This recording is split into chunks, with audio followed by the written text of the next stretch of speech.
terlalu sering disakiti suami.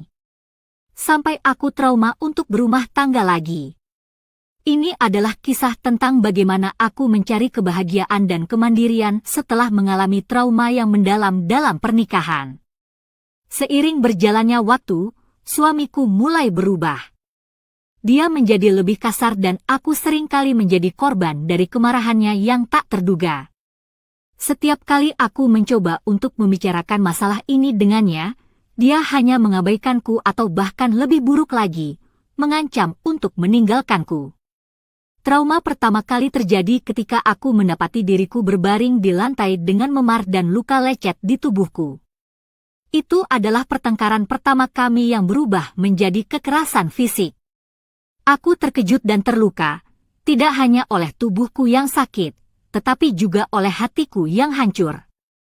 Aku tidak tahu apa yang harus kulakukan, jadi aku tetap bertahan, berharap bahwa dia akan berubah.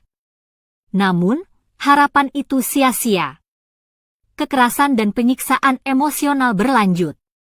Setiap hari aku merasa seperti aku berjalan di atas telur, takut bahwa satu kata atau satu tindakan salah dari diriku akan memicu kemarahan suamiku. Aku kehilangan rasa percaya diriku, dan rasa harga diriku terkikis. Aku tidak lagi mengenal diriku sendiri.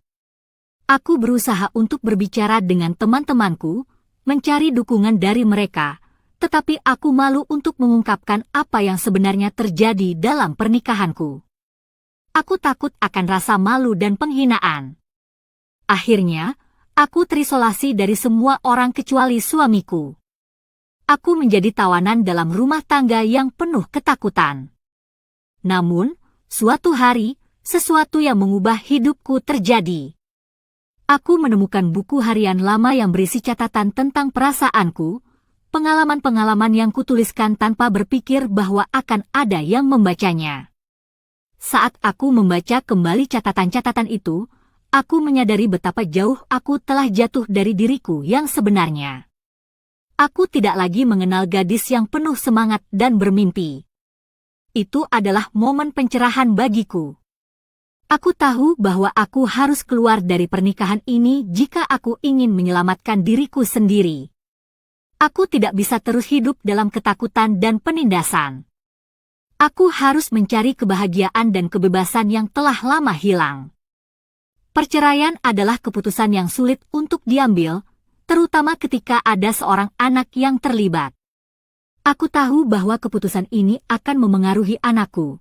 Tetapi aku juga tahu bahwa aku tidak bisa terus membiarkan anakku melihat bagaimana ibunya disiksa dan dihancurkan. Aku harus menjadi teladan yang baik baginya, mengajarkan kepadanya bahwa tidak ada yang salah dengan mencari kebahagiaan dan kebebasan. Proses perceraian tidaklah mudah. Aku harus mencari bantuan hukum untuk mengurus semua detailnya. Ini adalah proses yang melelahkan secara emosional dan finansial, tetapi aku tidak akan mundur. Aku harus memastikan bahwa anakku akan memiliki kehidupan yang lebih baik tanpa kekerasan dan ketidakbahagiaan yang kurasakan. Saat aku berjuang melalui proses perceraian, aku juga merencanakan masa depanku.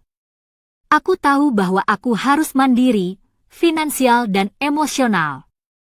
Aku mulai mencari pekerjaan dan menjalani wawancara dengan hati yang berdebar-debar.